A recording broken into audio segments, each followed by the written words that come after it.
Happy சாபத் search நாள் நல்வாழ்த்துக்கள்.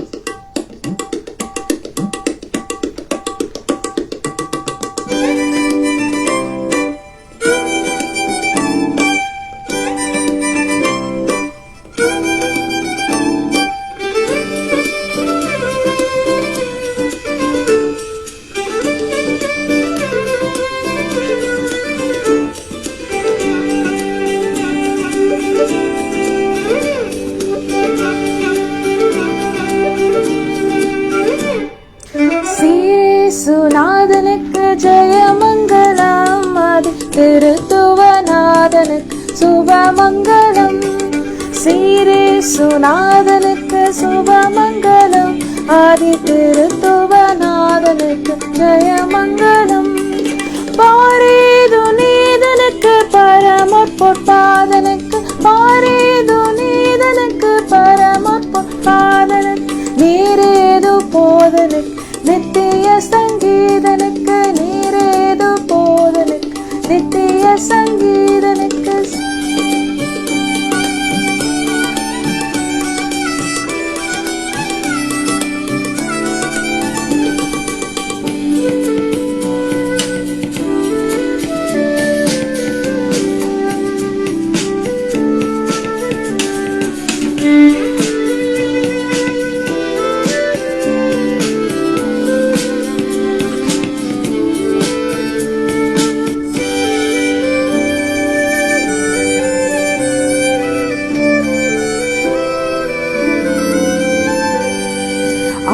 சருவேசனுக்கு ஈசனுக்கு மங்கள், அகில பிரகாசனுக்கு நேசனுக்கு மங்களம்.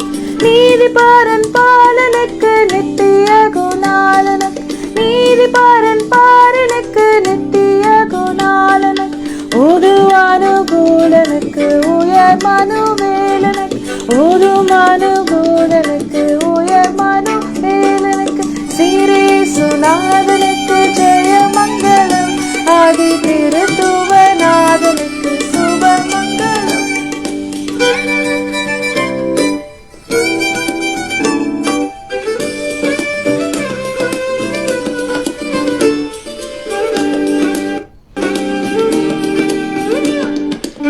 குணாபிமானனுக்கு வானனுக்கு மங்கள், வளர்களை ஞானனுக்கு ஞானனுக்கு மங்களம். காணானல் நேயனுக்கு கன்னிமரி சேயனுக்கு, காணானல் நேயனுக்கு கன்னிமரி சேயனுக்கு. கோணாசகாயனுக்கு குருபத்தலேயனுக்கு, கோணாசகாயனுக்கு குருபத்தலேயனுக்கு.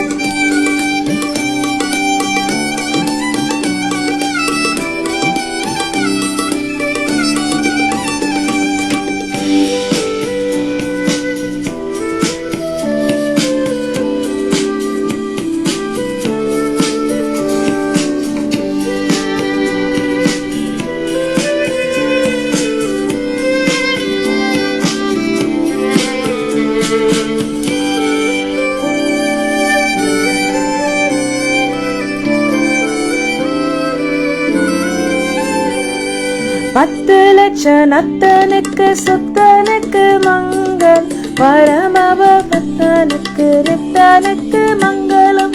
சத்திய விஸ்தாரனுக்கு சர்வாதிகாரனுக்கு, சத்திய விஸ்வாதனுக்கு சர்வாதிகாரனுக்கு.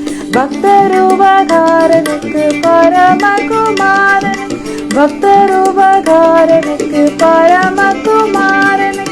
சீரே சுநாதனுக்கு ஜெயமங்கலம், ஆதி திருத்துவநாதனுக்கு சுபமங்கலம்.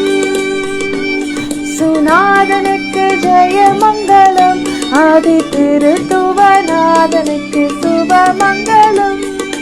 சுநாதனுக்கு ஜெயமங்கலம், ஆதி திருத்துவநாதனுக்கு சுபமங்கலம். சுபமங்கலம் சுபமங்கலம்.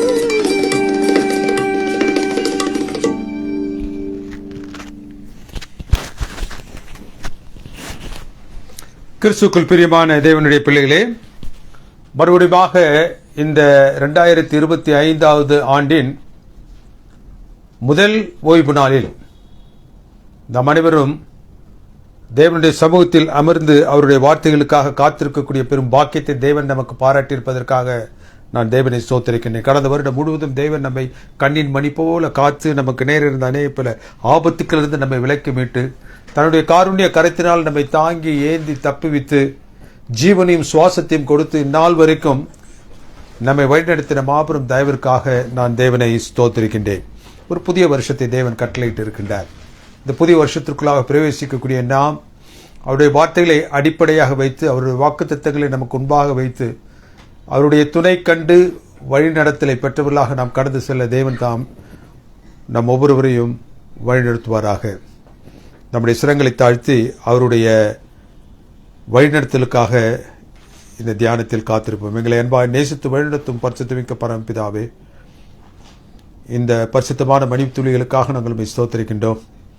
உடைய சத்தம் இந்த நேரத்தில் கேட்கவும் நாங்கள் எங்களை உம்முடைய ராஜ்யத்திற்கு உரியவர்களாக தகுதிப்படுத்திக் கொள்வதற்கு ஏதுவாக அவைகள் எங்களுடைய உள்ளங்களில் பேசவும் தேவரீ தாமே உம்முடைய ஆவியின் துணை கொண்டு கிரியை செய்தவர்களுடைய உடைய பாதத்தில் எங்களை ஒப்புக் கொடுக்கின்றோம்.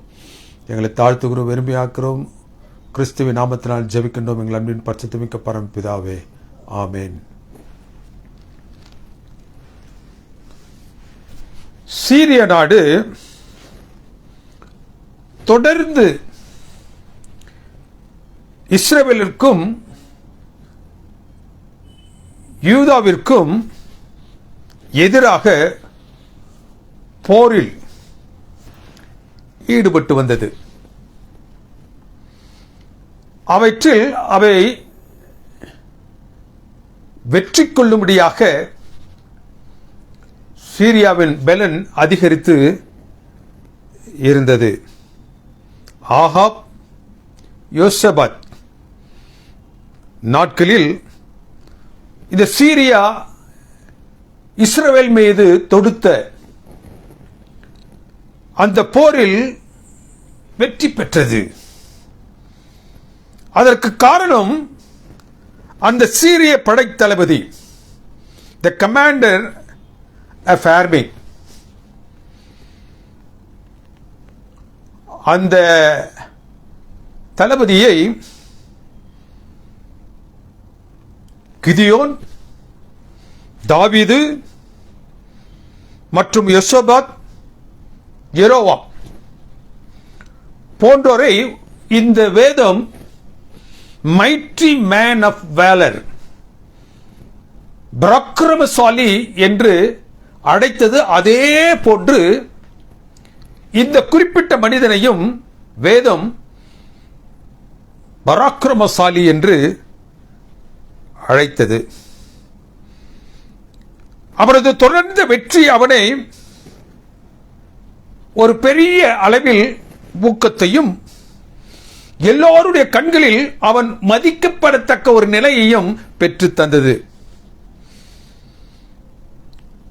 ஜூவிஷ் லெஜெண்ட் என்ன சொல்லுகின்றது? It was he who shot the arrow wherewith Ahab was slain. தன்னுடைய அன்பின் நுனியில் ஆகாப்பை அவன் கொன்று போட்டான் என்று இந்த மனிதனை குறித்து அது சொல்லுகின்றது. அவன்தான் நாகமான். எல்லா உயர்வையும் பெற்றவனாக அவன் தன்னுடைய வாழ்க்கையில் இருந்த போதிலும் எல்லோராலும் மதிக்கப்படக்கூடிய நிலையில் அவருடைய பலமும் அவருடைய யுத்த நுணுக்கங்களும் காணப்பட்ட பொழுதிலும் வேதம் அவனை குறித்து அதிகமாக பேசுவது அவனில் இருந்த நோய். He was a leper. அவன் யூத தேசத்தின் மீது போர் தொடுத்து சென்ற பொழுது அவர்களை வெற்றி சிறந்து அவர்களிலிருந்து அடிமைகளை அவன் தன்னுடைய நாட்டிற்கு கொண்டு வந்த பொழுது தேவனுக்கு பிரியமானவர்களே, ஒரு சிறுமியையும் அவன் அழைத்து வந்தான். அவளை தன் இல்லத்தில் தன் நாச்சியாருக்கு உதவியாக, தன்னுடைய மனைவிக்கு உதவியாக அவன் வைத்திருந்தான். அந்த சிறுமி ஒரு பக்தியான குடும்பத்தில் இருந்து வந்தபடியினால் தான் அடிமையாக கொண்டு வரப்பட்ட அந்த சீரியாவில் ஒரு சாட்சியாக அவள் எழும்பினாள். தேவன் எவ்வாறு ஆச்சரிய வண்ணமாக தன்னண்டை புறஜாதிகளை கொண்டு சேர்க்கின்றாரோ அந்த அடிப்படைக்கு ஆதாரமாக அந்த சிறுமி தேவன் யாரையும் வைத்து அவர் தன் நோக்கத்தை நிறைவேற்றுவார் என்பதற்கு அவள் ஒரு சாட்சியாக அந்த சீரிய தேசத்தில் இருந்து வந்தாள். அந்த சிறுமி தான் இருந்த சீரிய தேசத்தில் தேவனுக்கும் அவள் சார்ந்த அந்த யூத தேசத்திற்கும் பெரிய சாட்சியாக இருந்தாள். 2 ராஜாக்களின் புத்தகம் 5வது அதிகாரம் வசனங்கள் 2, 3 இவ்வாறாக கூறுகின்றது. அவள் நாகமான் படக்கூடிய வேதனைகளை பாடுகளை பார்த்து தன்னுடைய நாச்சியாரிடத்தில் சென்று பேசுகின்றார். என் ஆண்டவன் சொஸ்தமடைய வேண்டும் என்றால் இஸ்ரவேல் தேசத்தில் இருக்கக்கூடிய ஒரு தீர்க்கதரிசியை அவர் சென்று பார்ப்பார் என்றால்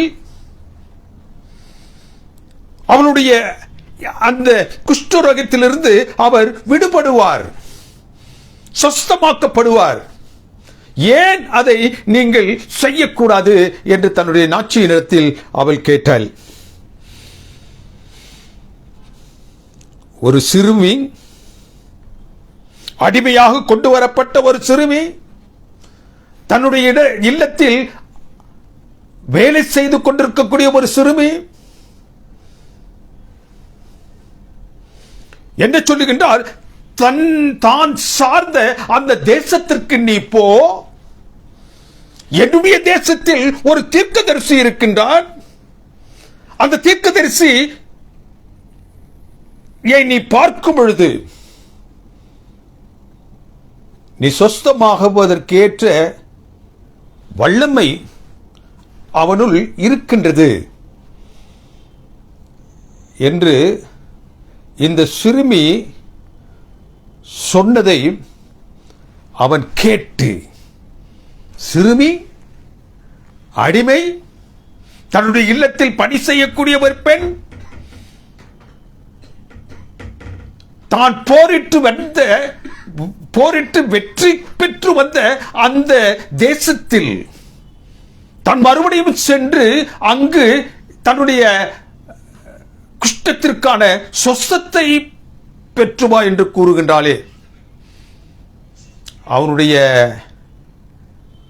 நோயின் பாடுகள் எவ்வளவு தூரத்திற்கு அவனுக்கு மிகவும் உபத்திரவத்தை கொடுத்திருக்கும் என்றால், பெரும் பாட்டை அவனில் ஏற்படுத்தியிருக்கும் என்றால், அவன் இவை எல்லாவற்றிற்கும் என்ன செய்தான்? சரி, அடிபணிந்தான்.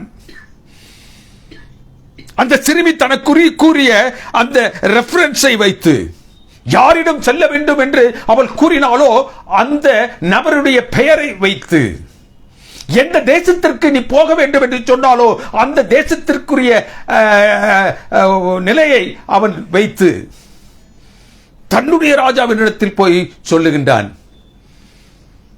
இவன் மிகவும் பலசாலியாகவும் சீரிய தேசத்திற்கு எல்லா விதமான போரிலும் வெற்றியை கொண்டு வரக்கூடியவனாக இருந்தபடியினால் அவன் அந்த ராஜா விட்டு விடுவதற்கு விரும்பவில்லை. எப்படியாகிலும் இவன் சொஸ்தம் பெற வேண்டும். தாங்கள் வென்று வந்த அந்த தோற்று போன தேசத்திற்கு அவன் போனாலும் கூட பரவாயில்லை. அவன் என்ன செய்கின்றான்? ஒரு நிருபத்தை எழுதுகின்றான். யாருக்கு எழுதுகின்றான்? அந்த இஸ்ரவேல் தேசத்து ராஜாவிற்கு எழுதுகின்றான். இந்த நிருபத்தை தாங்கி வரக்கூடிய இந்த மனிதன் என்னுடைய நாட்டில் மிகவும் பிரசித்தி பெற்றவன், மிகவும் முக்கியமானவன். ஆகவே இவருடைய குஷ்டம் நீங்கும்படியாக நீர் ஏதாகிலும் செய்ய முடியும் என்றால் நீர் என்ன செய்யும். இதை பார்த்த உடனே இஸ்ரவேல் ராஜாவுக்கு கதி கலங்கி போயிற்று. இவன் ஏதோ ஒரு திட்டத்தை வகுத்து தன்னை மறுபடியும் தோற்கடிப்பதற்கு அவன் திட்டம் வகுக்கின்றான் என்று சொல்லி அவன் தன்னுடைய ஆடைகளை கிழித்தவனாக இரட்டில் அவன் உட்கார்ந்தான்.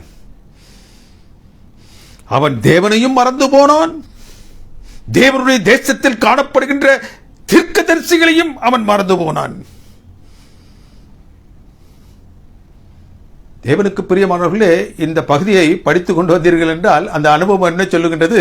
ராஜாவினுடைய அரண்மனை வாசலில் நின்ற இந்த நாகமான் எந்த விதமான உதவியும் பெறாமல் புறக்கணிக்கப்பட்டவனாக இப்பொழுது எலிசாவினுடைய வாசலை நோக்கி அவர் வந்து கொண்டிருக்கின்றான். படைகளோடும் தன்னுடைய குதிரைகளோடும் ரதத்தில் வந்து கொண்டிருக்கின்றான். அவன் எலிசாவின் வாசற்படியில் நிற்கும் பொழுது அங்கேயும் அவன் அவமதிக்கப்பட்டான். ராஜாவின் அரண்மனையில் அவமானத்தை தாங்கிக் கொண்டு வந்த அந்த நாகமான் மறுபடியும் எலிசாவினுடைய வாசலில் வந்த பொழுதும் அவமானத்தை சந்தித்தான்.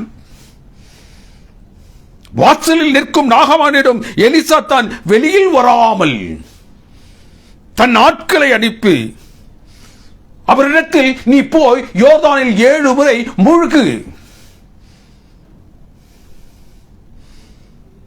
அவனை இஸ்ரவேல் ராஜாவும் நிராகரித்தான். இஸ்ரவேல் தீர்க்கதரிசியாக இருக்கக்கூடிய எலிசாவும் மதிக்கவில்லை, புறக்கணித்தனர். நீ போய் யோர்தானில் 7 முறை முழுகு. எந்த மருத்துவராலும், எந்த மருத்துவத்தினாலும், எந்த மருந்துக்களினாலும் சுத்தப்படுத்த முடியாத ஒரு கடினமான அந்த நோயை சுகப்படுத்துவதற்கு நீ போய் ஸ்நானம் பண்ணு, நீரில் முழுகி ஸ்நானம் பண்ணு. அதுவும் நீ என்ன செய்யணும்? இந்த இஸ்ரவேலில் இருக்கக்கூடிய அந்த யோர்தானில் நீ ஸ்நானம் பண்ணு. யோசித்து பார்க்கிறான், தமஸ்குவில் இல்லாத நதிகளா? அப்னா நதியை குறித்து அவன் இப்பொழுது யோசித்து பார்க்கின்றான்.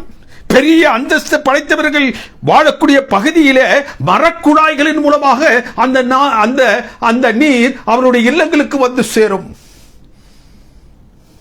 ஆப்னா நதியின் நீர் அனுதினமும் அவர்கள் உபயோகிக்கக்கூடியது. மேல்மட்டத்தில் உள்ள அரச வம்சத்தை சேர்ந்தவர்கள் உபயோகிக்கக்கூடியது. அனுதினமும் அதில் அவன் ஸ்நானம் பண்ணுவது. பர்பார் நதி தமஸ்குவில் அமைந்திருக்கக்கூடிய அந்த பூங்காக்கள் வழியாக அது சென்று, தோட்டங்களின் வழியாக அது சென்று, அவை எல்லாவற்றையும் செழிப்புற செய்யக்கூடிய ஒரு நதி.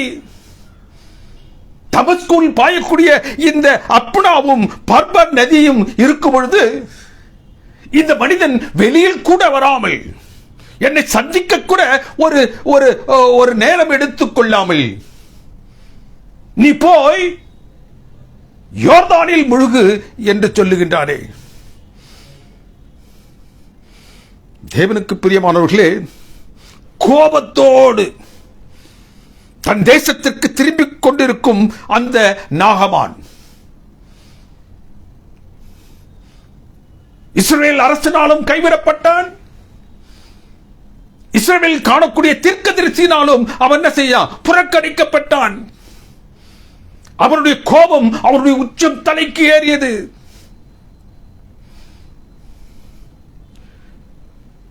2 ராஜாக்களின் புத்தகம் 5வது அதிகாரம் 13வது வசனம் என்ன சொல்லுகிறது? தீர்க்கதரிசி தமக்கு ஒரு சாதாரணமான காரியத்தை சொல்லியிருக்கின்றாரே, நீர் அதை செய்யக்கூடாதா என்று அவனோடு வந்த அந்த வேலைக்காரர்கள் அவரிடத்தில் ஆலோசனை கூறுகின்றார்கள். ஒருவேளை பெரியதோர் காரியத்தை அவர் சொல்லியிருப்பான் என்றால் நீர் செய்திருப்பல்லவா? அந்த தீர்க்கதரிசி ஒரு சாதாரண காரியத்தை சொல்லும் பொழுது அதை ஏன் செய்து பார்க்க கூடாது? தேவனுக்கு பிரியமானவர்களே, அவன் சொஸ்தமாக்கப்படுவதற்கு ஒரு அடிமை சிறுமி அவனை இஸ்ரவேல் தேசத்திற்கு அனுப்பி வைத்தால், கோபத்தோடு அங்க நடந்த சம்பவங்களை அவன் பார்த்து அவன் திரும்பிக் கொண்டிருக்கும் பொழுது அவனில் வேலை செய்யக்கூடிய வேலையால் தேவனுக்கு பிரியமானவர்களே, அவன் செல்லக்கூடிய பாதையை அவர்கள் தடுத்து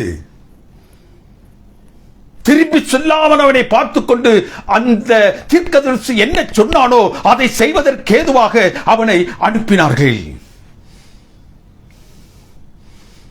அடிமை சிறுமி சொன்னவுடன் அவன் கிளம்பினான். அவர்களது ஊழியக்காரர்கள் அவனை தடுத்து நிறுத்தி சொன்னவுடன் அதற்கும் அவன் கீழ்ப்படிந்தான். யோர்தானுக்கு வந்தான். அதில் 7 முறை, ஒவ்வொரு முறையும் விரக்தி, அவனுடைய தேகத்தில் எந்த விதமான மாற்றமும் ஏற்படவில்லை. அவன் விரக்தியின் உச்சத்திற்கு செல்லும் பொழுது அந்த 7வது முறை அவன் அந்த நீரில் மூழ்கினான். தேவனுக்கு பிரியமானவர்களே, அவன் சொஸ்தமடைந்தான். நாகாமனுடைய சொஸ்தத்திற்கு தடையாக இருந்த காரியம் எது? Is proud self. அவனில் இருந்த பெருமை. He demanded Elijah to come out. He demanded Elisha to come out of his house to meet him, to touch him, to heal him. ஆனால் எலிசா வரவில்லை. அவருடைய அந்த பெருமை, நான் இவ்வளவு பெரிய ஆளாயிற்று, என்னை காண்பதற்கு இவன் வரவில்லையே என்ற பெருமை தடையாக இருந்துச்சு. Evil questioning. என்னுடைய நாட்டில் இல்லாத நதிகளாவும் இந்த நாட்டில் இருக்கின்றது.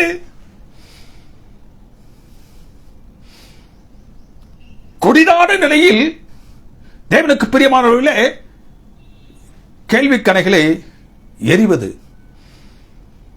தீர்க்கதரிசி நீ யோர்தானில் போய் 7 முறை முழுகு என்று சொன்ன மாத்திரத்தில் என்னுடைய நாட்டில் தமஸ்குவில் இல்லாத நதிகளா?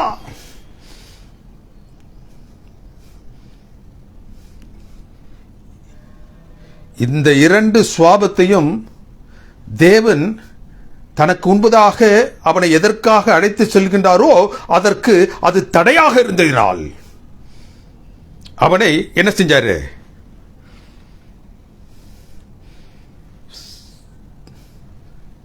ஒரு புள்ளியில் நிறுத்தினார்.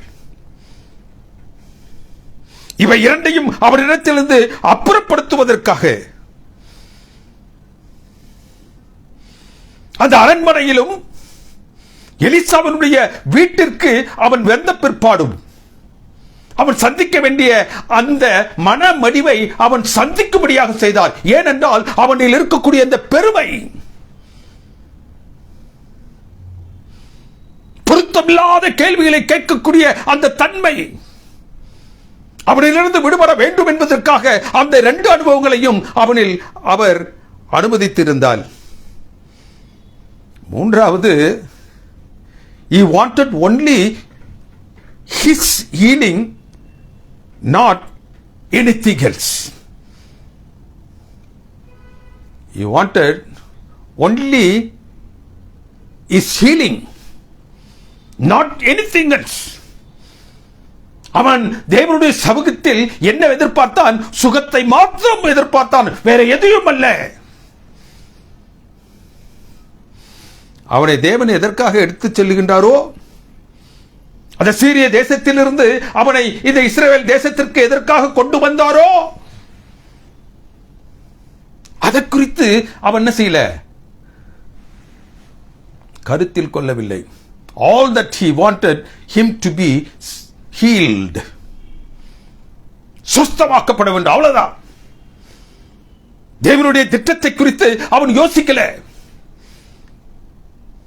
He wanted a quick fix. அவன் என்ன நினைச்சான்?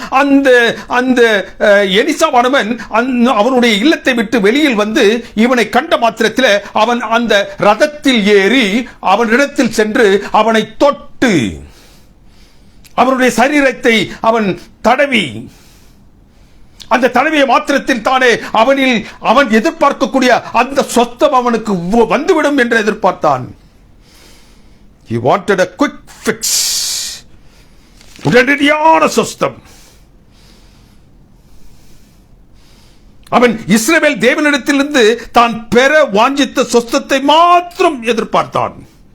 He wanted to be healed in his own way. தான் எந்த நிலையில் சொஸ்தப்பட வேண்டும் என்று அவன் தன்னுடைய மனதில் நினைத்துக் கொண்டிருந்தானோ அந்த நிலையில் அவன் சொஸ்தமாக்கப்பட வேண்டும் என்று அவன் எதிர்பார்த்தவனாக நின்று கொண்டிருந்தான்.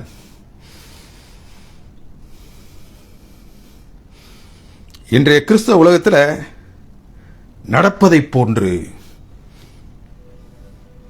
தேவனுடைய சமூகத்தை நாடக்கூடிய மக்கள் அவரிடமிருந்து சொஸ்தத்தை மாத்திரம், தேவனுடைய சமூகத்தை நாடக்கூடிய மக்கள் அவருடைய நெருக்கடியில் இருந்து பெறக்கூடிய விடுதலையை மாத்திரம், தேவனுடைய சமூகத்தில் இருந்து அவருடைய கரத்தில் இருந்து புறப்பட்டு வருகிறதான உலக நன்மைகளை மாத்திரம். எப்படி இந்த நாகமான் சொஸ்தத்தை மாத்திரம் எதிர்பார்த்தானோ, அவர் இன்றைய நாட்களின் கிறிஸ்தவமும் அதைத்தான் எதிர்பார்த்துக் கொண்டிருக்கின்றது. நாகமான் தேவனிடத்திலிருந்து சொஸ்தத்தை மாத்திரம் விரும்பினான். அதற்கு பின்பாக தேவன் வைத்திருக்கக்கூடிய ரட்சிப்பை அவன் உணரவில்லை. God wanted him to be saved.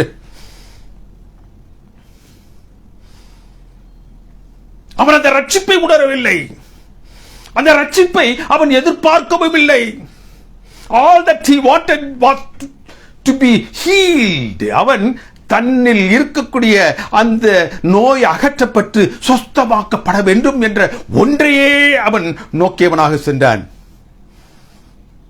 இன்றைய நாட்களுடைய கிறிஸ்தவர்கள் இதைதான் செய்து கொண்டிருக்கின்றார்கள். அற்புத அடையாளங்கள் செய்கின்றோம் என்று சொல்லக்கூடிய இடங்களுக்கு செல்லக்கூடிய மக்கள், தேவனுடைய பிள்ளைகள், they want only healing. சொஸ்தத்தை மாத்திரம் விரும்புகின்றார்கள், நெருக்கடியிலிருந்து விடுதலையை மாத்திரம் விரும்புகின்றார்கள், உலக நன்மைகளை பெற்றுக் கொள்வதை மாத்திரம் விரும்புகின்றார்கள். தேவன் எதற்காக உங்களையும் என்னையும் அழைத்திருக்கின்றாரோ அந்த நோக்கமாகிய ரட்சிப்பை என்ன செய்யறதில்லை, உணர்வதில்லை. அவன் மூலமாக, இங்கு தேவன் இந்த நாகமான் மூலமாக அவர் வைத்திருக்கக்கூடிய ரட்சிப்பை அவனுக்கு மாத்திரமல்ல, அவனுடைய தேசமாகிய சீரியா அனைத்திற்கும் கொண்டு செல்ல வேண்டும் என்று ஆசித்தார். 2 ராஜாக்களின் புத்தகம் 5வது அதிகாரம் 1வது வசனமே அதான் சொல்லுது. அவனை கொண்டு கர்த்தர் சீரியாவுக்கு ரட்சிப்பை கட்டளையிட்டார். எப்பொழுது தேவன் ஒன்றை கட்டளையிடுகின்றாரோ, எப்பொழுது தேவன் ஒரு திட்டத்தை ஒரு தேசத்தின் மீதாக ஒரு நபரின் மீதாக வைக்கின்றாரோ, அந்த திட்டம் நிறைவேறும் வரைக்கும் அவர் என்ன செய்யறாரு? எல்லா விதமான அனுசரணைகளையும் எல்லா விதமான கரத்தின் கிரியைகளையும் அவர் செய்து கொண்டிருக்கின்றார். ரட்சிப்பு அவனுக்கும் அவன் மூலமாக அவனது தேசத்துக்கும் என்ற தேவ திட்டத்தை அவன் உணரவில்லை.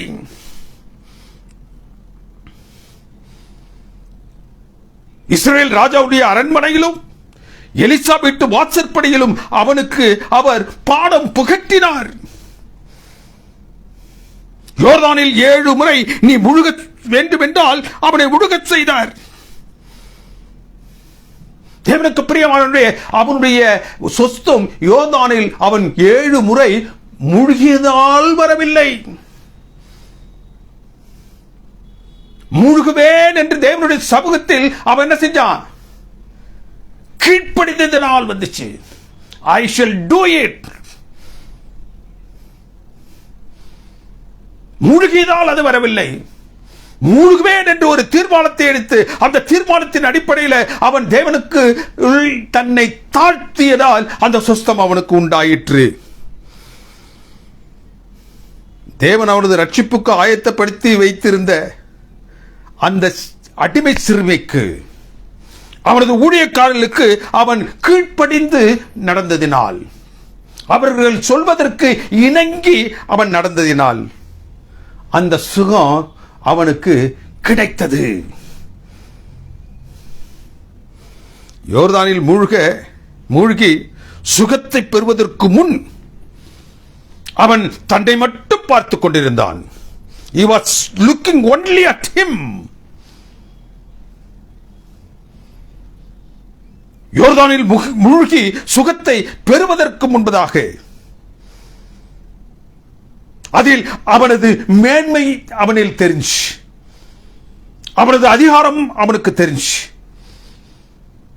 குதிரைகள் தெரிஞ்சு, ரதங்கள் தெரிஞ்சு, படை வீரர்கள் தெரிந்தார்கள், வேலையாட்கள் தெரிந்தார்கள், தான் பெற்ற யுத்த நுணுக்கங்கள் அனைத்தும் அவனுக்கு தெரிஞ்சு. எப்பொழுதென்றால் அந்த யோர்தானில் அவன் முழுகுவதற்கு முன்பதாக.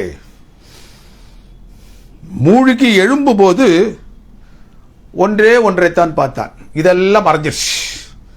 அவன் பார்த்த ஒன்றே ஒன்று தேவன், அவருடைய தூய பிரசன்னம்.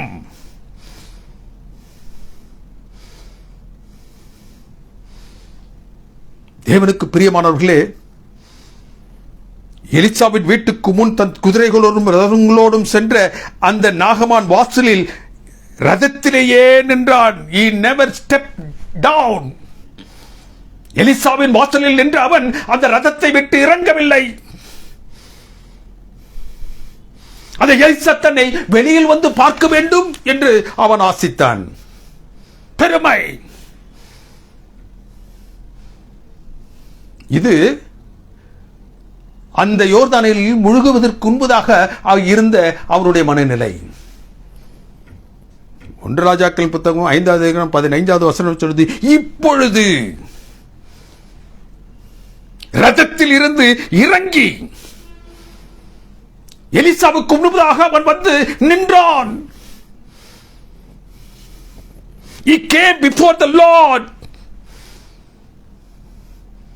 the servant of the Lord. He came down to the presence of the Lord. இரண்டாவது என்ன செஞ்சானா, he witnessed, சாட்சி பகர்ந்தான். இதோ இஸ்ரவேலில் இருக்கிற தேவனை தவிர பூமி எங்கும் வேற தேவர்கள் இல்லை என்பதை இப்பொழுது நான் அறிவேன். எப்பொழுது? அந்த யோர்தானில் மூழ்கிய பிறகு. எதை செய்யபடியாக தேவன் அவனை வருத்தினாரோ அதை செய்த பொழுது அவன் தேவன் தன்னுடைய அருகில் இருப்பதை உணர்ந்தான். தேவன் அவனை எதை தெரிந்து கொள்ள வேண்டும் என்று ஆசித்தாரோ அதை இப்பொழுது அவன் தெரிந்து கொண்டான். அவன் வந்தது சொஸ்தத்தை மாத்திரம் பெற்றுக்கொண்டு அப்படியே சென்று விடலாம் என்று. ஆனால் அவன் எதை தெரிந்து கொள்ள வேண்டும் என்று தேவன் ஆசித்து அவனை இஸ்ரவேலுக்கு கொண்டு வந்தாரோ அதை தெரிந்த பொழுதுதான் அவர் அவனை விட்டார். இந்த வேதத்தின் பகுதி என்ன சொல்லுகிறது? He returned to the man of God. தேவனுடைய மனுஷனாகிய எலிசாவை காணும்படியாக அவன் திரும்பி வந்தான்.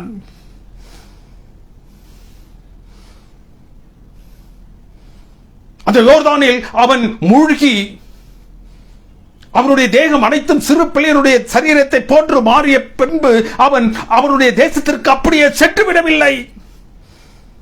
He came back to the Lord's presence. In thanksgiving, he came back to the man of God to submit himself. அவன் அந்த சொஸ்தத்தை பெற்ற மாத்திரத்தில் தன்னுடைய நாட்டிற்கு திரும்பாமல் யார் அந்த சொஸ்தத்தை கொடுத்தாரோ அவரிடத்தில் மறுபடியும் தேவனுக்கு பிரியமானவர்களே, சொஸ்தத்தை மாத்திரம் தேவன் கொடுப்பவர் அல்ல. அந்த சொஸ்தத்திற்கு பிறகாக அதற்கு பின்னாக ஒன்றை அவர் வைத்து நம்மை அதற்குள் வருவதற்கு அவர் காத்துக் கொண்டிருக்கின்றார். He does not want only to be healed. He does not want us only to be healed, but to be saved. சொத்தத்தை மாத்திரம் பெற்றவர்களாக நாம் வாழ்வதற்காக கர்த்தராகிய இயேசு கிறிஸ்து இந்த உலகத்தில் வரவில்லை. இந்த உலகத்தில் அவர் செய்து 3.5 ஆண்டு காலமாக செய்த அந்த அற்புத அடையாளங்களை அவர் செய்யவில்லை. நாம் ரட்சிக்கப்பட வேண்டும் என்பதற்காக அநேக நேரங்களில் நாம் அந்த சொத்தத்தோடு, நெருக்கடியிலிருந்து நாம் பெறக்கூடிய விடுதலையோடு, தேவனுடைய சமூகத்திலிருந்து பெறக்கூடிய அந்த ஆசீர்வாதங்களோடு விட்டு எதற்காக தேவன் நம்மை அழைத்தாரோ அதை குறித்து நாம் கவலை கொள்ளாது காணப்படுகின்றோம். We are not expecting God what he wants us to do. லூக்காவின் புத்தகம் 17வது அதிகாரம் 12 19 வரைக்கும் ஒரு அனுபவத்தை நாம் பார்க்கின்றோம். கர்த்தராகிய இயேசு கிறிஸ்துவினிடத்தில் 10 குஷ்டரோகிகள் வந்தார்கள். அவர்கள் சொஸ்தப்படுத்தும்படியாக அவரை வேண்டிக் கொண்டார்கள். இந்த அனுபவம் என்ன சொல்லுகின்றது?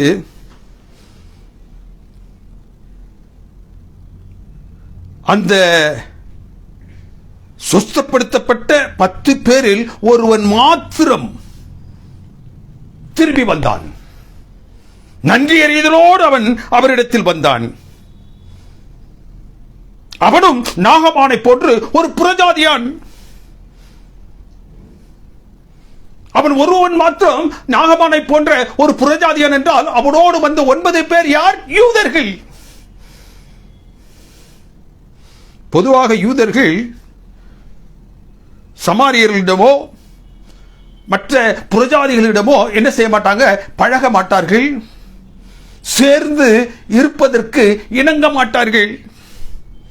ஆனால் இந்த குஷ்டரோகம், இந்த கொடுமையான வியாதி அவர்களை ஒன்றிணைத்தது. நகரத்திற்கு புறம்பாக அவர்கள் ஒதுக்கப்பட்ட நிலையில் தள்ளப்பட்டிருந்தார்கள். அந்த தள்ளப்பட்டவர்கள் முத்திரை என்னவென்றால் குஷ்டரோகம், அவ்வளவுதான். அவர்கள் யாரை எதுவை சார்ந்தவர்கள் என்பதை அது பார்க்கவில்லை. அந்த வியாதி இருந்தா போதும், யாராக இருந்தாலும் ஒரு நிலையில் வைத்து பார்க்கப்பட்டார்கள். அதே போன்றுதான் இந்த உலகத்தில் எப்படி வேறுபட்டவர்களாக மனிதர்கள் காணப்பட்டாலும் பாவம் என்று சொல்லக்கூடிய ஒன்றில் எல்லா மனிதர்களும் என்ன செஞ்சிடறாங்க? இணைந்து விடுகிறார்கள். பாவி, நீதிமான், அவ்வளவுதான் தேவனுடைய பார்வையில். வேற எந்த விதமான ஏற்ற இறக்கமோ பிரிவுகளும் தேவனுடைய சமூகத்தில் இல்லை. நீ பாவம் செய்தால் பாவி, தேவனுடைய திரு நாமத்தை பற்றியவனாக நீ நீதியின் பாதையில் நடந்தால் நீதிமான், அவ்வளவுதான் அவருக்கு தெரியும். தங்களை சுகப்படுத்த வேண்டும் என்று வந்த அந்த 10 குஷ்டரோகிகளை பார்த்து, நீங்கள் போய் ஆசாரியரிடம் காட்டுங்கள். அவர்கள் வந்தது எதுக்கு? சுகப்படுத்தப்பட வேண்டும் என்பதற்காக அவர்கள் வந்தார்கள். சுகப்படுத்தப்பட வேண்டும் என்பதற்காக அவர்கள் வந்தார்கள். தேவனுக்கு பிரியமானவர்களே, அவர்களை பார்த்து கிறிஸ்து சொல்றாரு, நீங்க போய் ஆசாரியரிடத்தில் உங்களை காட்டுங்கள். சுகப்படுத்தல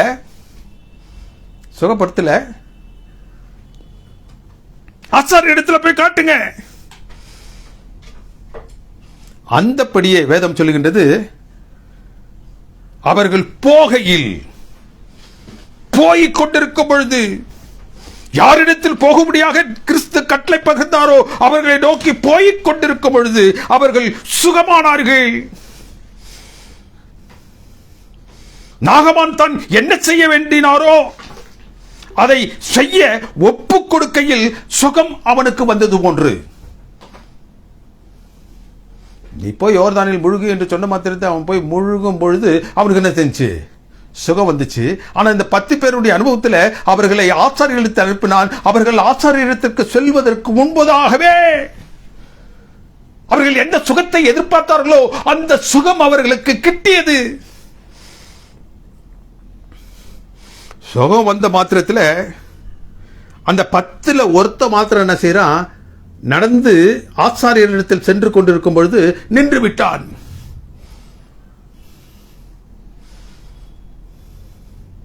மற்ற 9 பேரும் ஆசாரியரை தேடி அவர்கள் சென்று கொண்டிருந்தார்கள்.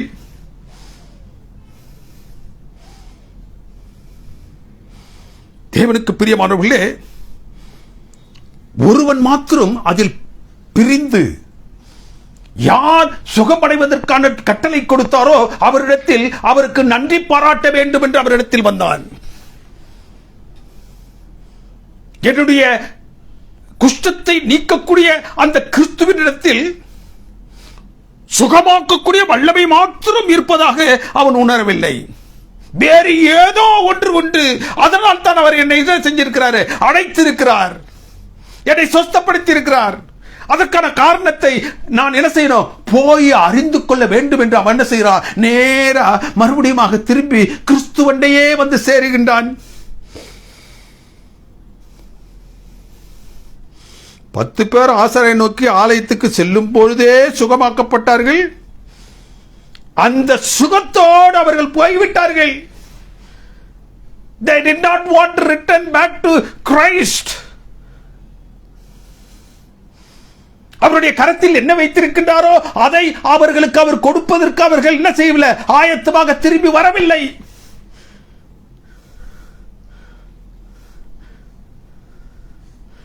ரட்சிப்புக்குள்ளாக கிறிஸ்துவால் வழிநடத்தப்பட்டது ஒருவன் மாத்திரம்தான். எவன் ஒருவன் சொஸ்தத்தை கண்ட மாத்திரத்தில் விலகிச் சென்று விடாமல் கிறிஸ்துவை அவன் தொடர்ந்து அவருடைய பரிசுத்த பாத தண்டையிலே அவன் சென்று தன்னை ஒப்பு கொடுத்தானோ அவன் சுகத்தை மாத்திரம் பெறல, ரட்சிப்பையும் பெற்றான். ரட்சிப்பையும் பெற்றான். தேவனுக்கு பிரியமானவர்களோ, ஒருவன் கிறிஸ்துவை நாடி திரும்பி வந்தால் மற்ற 9 பேர் ஆசாரியனை நாடி ஓடி சென்றார்கள். 2 காரியம். ஒன்று, அவர்கள் சுகம் பெற்று விட்டார்கள். இனிமேல் கிறிஸ்துவனுடைய உதவி அவர்களுக்கு அவசியமில்லை. 2வது, இந்த பாளையத்துக்கு அந்த நகரத்திற்கு புறம்பாக தள்ளப்பட்டிருந்த குஷ்டரோகிகள் எப்பொழுது நகரத்திற்குள்ளாக வர முடியும் என்றால் அவர்கள் தங்களுடைய குஷ்டம் நீங்கி விட்டது என்று தாங்கள் சுகப்படுத்தப்பட்ட ஒரு நிலையில், தேகங்கள் மாறிய ஒரு நிலையில் ஆசாரியரிடத்தில் தங்களை ஒப்படைக்கும் பொழுது அவன் அதை என்ன செய்வான்? பரிசோதித்து இவனில் குஷ்டம் இல்லை என்று சொல்லக்கூடிய ஒரு அத்தாட்சி பத்திரத்தை கொடுப்பான். They will be certified. அவர்கள் சுத்தப்படுத்தப்பட்டார்கள் என்ற ஒரு அத்தாட்சி பத்திரத்தை அவர்கள் பெற்றால்தான் என்ன செய்ய முடியும்? அந்த நகரத்திற்குள்ளாக போக முடியும். சகஜமான மற்ற மக்களோடு அவர்கள் என்ன செய்ய முடியும்? பழக முடியும். அந்த நகரத்தில் இருக்கக்கூடிய மேன்மையான வாழ்க்கை அவர்களால் வாழ முடியும்.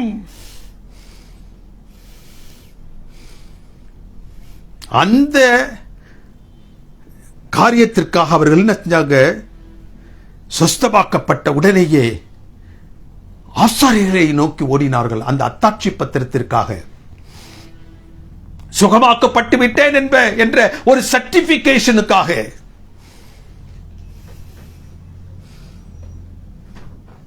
அந்த பத்திரம் இருந்துச்சுன்னா நகரத்திற்குள்ளாக போயிடலாம். ஆசீர்வாதத்தை நோக்கி அவர்கள் சென்றார்கள்.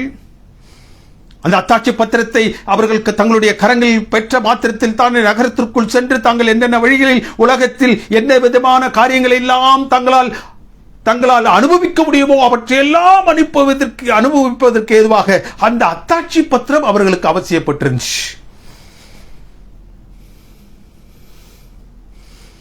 தேவனுக்கு பிரியமானவர்களே, இன்றைய நாட்களில் கிறிஸ்தவம் எப்படி இயங்கிக் கொண்டிருக்கின்றது? They want to be certified Christians.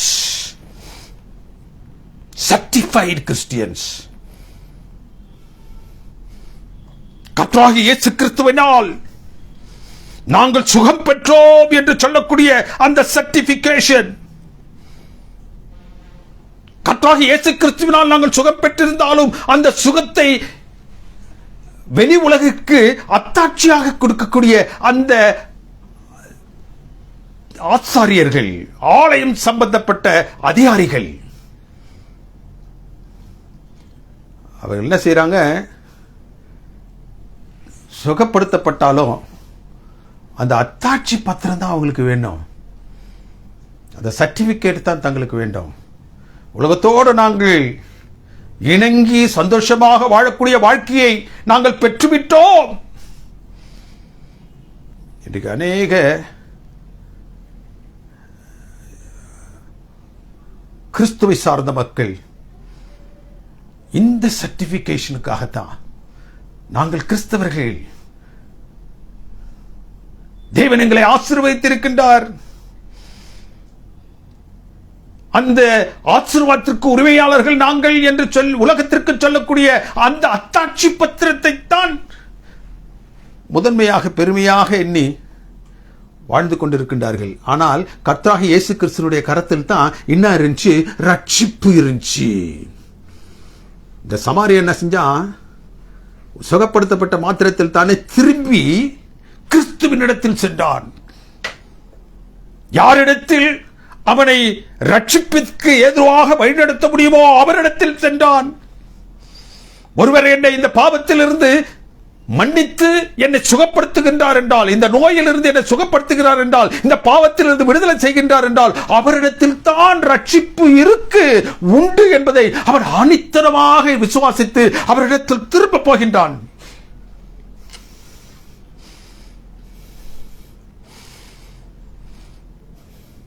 இந்த அனுபவத்தில் கிறிஸ்து சுகம் பெறுதலையும் ரட்சிப்பு அடைதலையும் பிரிச்சிட்டாரு. Healing, being saved, being healed. இன்றைக்கு கிறிஸ்துவத்துல இரண்டாக கிறிஸ்து பிரித்திருக்கிறார். All those who want to be healed, அந்த அத்தாட்சி பத்திரத்தை தங்களுடைய கரங்களில் ஏந்தியவர்களாக உலகத்தில் சகஜமான நிலையில் தங்களுடைய வாழ்க்கை செய்ய வேண்டும் என்ற அந்த ஆனந்தத்தோடு வாழக்கூடிய ஒரு கூட்டம். இன்னொரு கூட்டம், they come under salvation. They want to be saved. கர்த்தராகிய இயேசு கிறிஸ்துவினால் சுஸ்தமாக்கப்பட்டீர்கள் என்றால் அந்த கர்த்தராகிய இயேசு கிறிஸ்துவின் கரத்தில் இருக்கக்கூடிய ரட்சிப்பையும் நீங்கள் பெற வேண்டும். அந்த ரட்சிப்பை நீங்கள் பெறவில்லை என்றால் சுஸ்தப்பட்டு பிரயோஜனம் இல்லை. உலக பிரகாரமான வாழ்க்கையை உயர்ந்த நிலையில் ஆசீர்வாதங்களோடு வாழ்ந்து பிரயோஜனம் இல்லை. இயேசுவின் நாமத்தில் unless you are saved, all this will go waste. All this will go waste. தேவனுக்கு பிரியமானவர்களே, சாதாரண சுகத்தை விரும்புகின்றீர்களா? சாதாரண விடுதலையை நீங்கள் விரும்புகின்றீர்களா? சாதாரண உலக பிரகாரமான ஆசீர்வாதங்களை நீங்கள் விரும்புகின்றீர்களா? நித்தியத்தை நீங்கள் விரும்புகின்றீர்களா? கர்த்தராகிய இயேசு கிறிஸ்துவினுடைய கரத்தில் இருக்கக்கூடிய அந்த ரட்சிப்பின் வாயிலாக வரக்கூடிய நித்தியத்தை நீங்கள் விரும்புகின்றீர்களா? சமாரியன் மாத்திரம் இயேசு கிறிஸ்துவை நாடி ரட்சிப்பை நாடி வந்தான். தேவனும் ஒரே மனிதனாகிய நாகமானை கொண்டு சீரியா தேசம் முழுவதையும் அவர் என்ன செய்தார்? தன்னுடைய பாதத்தில் கொண்டு வரும்படியாக ஆசித்தார். நாகமானுடைய அனுபவம் ஒரு சாதாரண கதை அல்ல. புறஜாதிகளுக்கும் ரட்சிப்பு என்று சொல்லக்கூடிய கர்த்தராகிய இயேசு கிறிஸ்துவினுடைய மகா உன்னதமான தத்துவம். 2 ராஜாக்கள் புத்தகம் 5வது அதிகாரம் 1வது வசனத்தில் அவனை கொண்டு, யாரை கொண்டு? நாகமானை கொண்டு கர்த்தர் சீரியாவுக்கு ரட்சிப்பை கட்டளையிட்டார். ஒரு மனுஷனை கொண்டு ஒரு தேசத்திற்கே ரட்சிப்பை அவர் கட்டளையிட்டார். ஒரு மனுஷனை அவர் சுகப்படுத்தினார். அவன் சுகப்படுத்தப்பட்ட மாத்திரத்தில் அந்த 9 குஷ்டரோகிகளை போன்று அவன் சென்று போயிருப்பான் என்றால், எந்த ரட்சிப்புக்காக கர்த்தராகிய தேவன் அவனை அழைத்திருந்தாரோ, மறுபடியும் வந்து தேவனுடைய பிரசன்னத்தில் அவன் சுகப்பட்ட மாத்திரத்தில் அதை அவன் காண்பிக்கும் பொழுது வேதம் என்ன சொல்லுகின்றது? தேவன் அவனுக்கு அந்த ரட்சிப்பின் வாசலை திறந்து வச்சிருந்தார். It was open wide for him. Why it was open wide for him? அந்த ரட்சிப்பு அவனுக்கு மாத்திரமல்ல, அவனுடைய தேசத்திற்கு முழுவதற்கும். ஒரு புறஜாதியை பிரித்து எடுத்து அந்த தேசத்தையே ரட்சிப்பதற்கு அவர் வாஞ்சித்தார். கர்த்தராகிய இயேசு கிறிஸ்து தன்னுடைய ஊழிய காலத்தில் எதை செய்ய வாஞ்சித்தாரோ அதை நாகமான் அனுபவத்தின் மூலமாக ராஜாக்கள் காலத்திலேயே செய்தார். Gospel to Gentiles, salvation to Gentiles.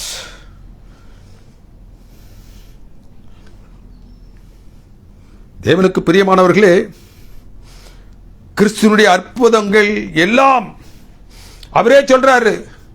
நான் எதற்காக வந்தேன்? காணாமற் போன ஆட்டிற்காக, இஸ்ரவேல் குடும்பத்திற்காக நான் வந்தேன். நான் அவர்களுக்காக என்ன செய்ய வேண்டுமோ அதை நான் செய்வேன். ஆனா அந்த கானான் ஸ்திரீ என்ன சொன்னா, உங்களுடைய மேஜையில் இருந்து கீழே விடக்கூடிய துணிக்கையை நாங்கள் எடுத்து புசிக்கலாமே.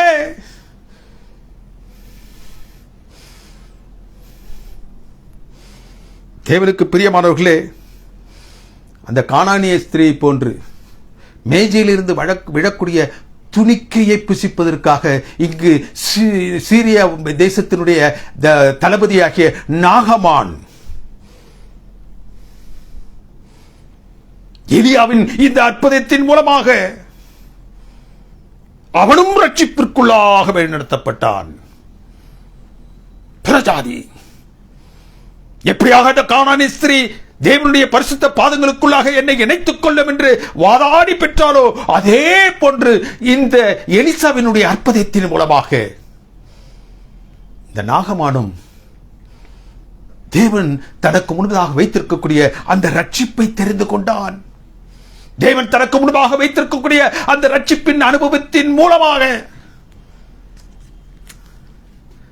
தன்னுடைய தேசமும் தேவனுடைய பாதத்தில் வந்து சேர வேண்டும் என்ற ஒரு பாக்கியமான நம்பிக்கையோடு அவன் இந்த இஸ்ரவேல் தேசத்தை விட்டு சுகப்படுத்தப்பட்டவனாக சீரிய தேசத்திற்கு சென்றான். தேவனுக்கு பிரியமான தேவனுடைய பிள்ளைகளே, இந்த நாகமானுடைய அனுபவம் வந்து சாதாரண ஒரு கதை அல்ல. கர்த்தராகிய இயேசு கிறிஸ்து இந்த உலகத்திற்கு எதை பாராட்டுவதற்காக வந்தாரோ, அந்த ரட்சிப்பை இந்த உலகம் முழுவதற்கு பாராட்ட வேண்டும் என்ற ஆதங்கத்தோடு வந்தாரோ, அதை நிறைவேற்றுவதற்கு அவர் என்னென்ன நிலைகளில் எல்லாம் உலகத்தில் ஒரு பாடங்களாக, அனுபவங்களாக அங்கே நமக்கு வித்து வைத்திருந்தார் இல்லையா? அதுல ஒன்று அந்த கானானிய ஸ்திரீயினுடைய அனுபவம், ரூத்தினுடைய அனுபவம். அதே போன்று தேவனுக்கு பிரியமானவர்களே, இந்த நாகமானுடைய அனுபவம் அதுதான். 2 ராஜாக்கள் புத்தகம் 5வது அதிகாரம் 1வது வசனமே அதை என்ன செய்யுது சொல்லுது. நாகமானின் ரட்சிப்பு மாத்திரமல்ல, அவன் மூலமாக சீரியாவுக்கு ரட்சிப்பு என்பதே தேவனுடைய திட்டம். தேவனுடைய திட்டம் இன்றைக்கு உங்களையும் என்னையும் மாத்திரம் அவருடைய சமூகத்தில் அழைத்துக் கொண்டவராக அல்ல, நம்மை சார்ந்தவர்கள், இந்த புதியதொரு வருஷத்தை ஏன் தேவன் நமக்கு கொடுத்திருக்கிறார் தெரியுமா? தேவனுக்கு பிரியமானவர்களே, நம் நிமித்தமாக, நம்முடைய ரட்சிப்பின் நிமித்தமாக, நம்மை சார்ந்த குடும்பம், நம்மை சார்ந்த ஊர், நம்மை சார்ந்த தேசம் அவருடைய தீர்வு பாதத்தில் வந்து சேர வேண்டும் என்பதற்காக எப்படி நாகமானில் அவர் ஆசித்து காத்திருந்தாரோ அதே போன்று உங்களிலும் என்னிலும் ஆசித்து காத்துக் கொண்டிருக்கிறார். அதற்காகத்தான் ஒரு வருஷத்தை நமக்கு கூட்டி கொடுத்திருக்கின்றார். இந்த வருஷத்திலாவது நான் எதற்காக உங்களை என்னுடைய பிள்ளைகளாக என்னுடைய கரத்தின் மையத்திற்குள்ளாக வைத்து காத்து வருகின்றேனோ அதை நீங்கள் பெறுங்கள். அந்த 10 குஷ்டரோகிகளில் 9 குஷ்டரோகிகளை போன்று பின்வாங்கி சென்று விடாதீர்கள். இது உலகத்தின் நன்மைகளுக்காக மாத்திரம் என்னை வைத்துக் கொள்ளாதீர்கள். இந்த உலகத்தில் பெற வேண்டிய அந்த சொசத்திற்காக மாத்திரம் என்னை வைத்துக் கொள்ளாதீர்கள். நெருக்கடியிலிருந்து நீங்கள் பெற வேண்டிய விடுதலைக்காக மாத்திரம் நீங்கள் என்னை வைத்துக் கொள்ளாதீர்கள். ரட்சிப்புக்காக என்னை என்ன செய்யுங்க, நீங்கள் பற்றிக் கொள்ளுங்கள். ஏனென்றால் உங்கள் மூலமாக உங்கள் குடும்பம், உங்களுடைய ஊர், உங்களுடைய தேசம் என்னுடைய பாதத்தண்டையில் வர வேண்டும் என்று நான் ஆசிக்கின்றேன். அதற்காகத்தான் இந்த 2025 வருஷத்தை தேவன் உங்களுக்கு எனக்கு கூட்டி கொடுத்திருக்கின்றார். நாம் நாகமானை போன்று தேவனுடைய பரிசுத்த பாதத்தண்டையில் இன்றைக்கு நாம் மறுபடியும் அவன் சுகம் பெற்ற பிறகு திரும்பி ரட்சிப்புக்காக வந்தான் இல்லையா, அந்த நிலையில் நாம் வருவோமா? தேவன் உங்களையும் என்னையும் ஆசீர்வதித்து வழிநடத்துவாராக. ஆமென். எங்களை அன்பாக நேசித்து வழிநடத்தும் பரிசுத்தமிக்க பரம்பிதாவே, உடைய பரிசுத்த பாதங்களில் நாங்கள் அமர்ந்து இந்த அருமையான வேதத்தில் உள்ள இந்த பகுதியை தியானிக்கும்படியாக நீர் செய்த தயவிற்காக நன்றி செலுத்துகின்றோம். எங்களுடைய வாழ்க்கையில் தேவரே நீர் எங்களை அழைத்திருப்பது எங்களை நாங்கள் இந்த உலக பிரகாரமான ஆசீர்வாதங்களை பெற்றுள்ள மனிதர்கள் என்று காண்பிப்பதற்காக அல்ல, உம்முடைய கரத்தில் இருக்கக்கூடிய அந்த ரட்சிப்பை நாங்கள் பெறுவதோடு மாத்திரமல்ல, அதை மற்றவர்களுக்கும் கொடுக்கக்கூடிய ஒரு பெரிய பாரத்தோடு நாங்கள் அழைக்கப்பட்டிருக்கின்றோம் என்பதை உணர்ந்தவர்களாக நாங்கள் கடந்து செல்ல எங்களுக்கு கிருபை செய்தரலாம். இந்த வருஷம் முழுவதும் எங்களோடு இருந்தரலாம் சுவாமி. கடந்த வருஷம் முழுவதும் நீர் எங்களோடு இருந்தது போன்று இந்த புதியோதோர் வருஷத்திலும் கர்த்தர் தாமே நீர் எங்களோடு இருந்து எங்களை வழிநடத்தி நாங்கள் கண்ட இந்த ரட்சணியத்தை மற்றவர்களோடு பகிர்ந்து கொள்ள இந்த வருஷத்தை நீர் எங்களுக்கு விசேஷப்படுத்தி தாரும். இந்த வருஷத்தில் தேவரீர் எங்களுடைய வாழ்க்கையின் மூலமாக அநேகர் உங்களுடைய பாதத்தண்டையில் கொண்டு வந்தவர்களாக காணப்பட எங்கள் அன்பின் தெய்வம் எங்களுக்கு இரக்கம் செய்துள்ளோம். எங்களில் காணப்படும் குற்றம், குறைகள், மீதுகள், பாவங்கள் யாவும் எங்களுக்கு அதற்கு தடையாக இருக்கும் என்ற அளவில் யாவற்றையும் எங்களுக்கு மன்னித்து ஒரு பிள்ளைகளாக எப்படியாக அந்த நாகமானை நீர் சேர்த்து கொண்டீரோ, எப்படியாக அந்த கானானிய ஸ்திரியை நீர் சேர்த்து கொண்டீரோ, எப்படியாக ரூத்தை நீர் உம்முடைய பரிசுத்த பாதத்தண்டில் சேர்த்தீரோ, அதே போன்று பிரஜாதிகளாகிய எங்களையும் நீர் சேர்த்திருக்கின்றீர். நாங்கள் அதுக்கு தகுதி உள்ளவர்களாக கடந்து செல்ல தேவரீர் தாமே நீர் என்ன சித்தம் எங்கள் வாழ்க்கையில் வைத்திருக்கின்றோ அவற்றை நிறைவேற்றும் பிள்ளைகளாக நாங்கள் கடந்து செல்ல எங்கள் தெய்வம் தயவு செய்யுமாறு கிறிஸ்துவின் வழியாய் வேண்டுதல் செய்கின்ற எங்கள் பரிசுத்தமிக்க பரம்பிதாவே. ஆமென். நம்முடைய கர்த்தராகிய இயேசு கிறிஸ்துவினுடைய கிருபையும் பிதாவுடைய அன்பும் பரிசுத்த ஆவியானவருடைய அன்யோன்யமும் சிநேகமும் நம் அனைவரோடு விசேஷமாக இந்த நாளை இந்த சத்தியத்தை ஆங்காங்க பல்வேறு இடங்களிலிருந்து இணையத்தின் மூலமாக கேட்டுக்கொண்டிருக்கக்கூடிய அன்பான தேவரீர் தமது பிள்ளைகள் ஒவ்வொருவரோடும் அவருடைய குடும்பங்களோடும் இன்றும் என்றும் சதா காலங்களிலும் இருப்பதாக. ஆமென்.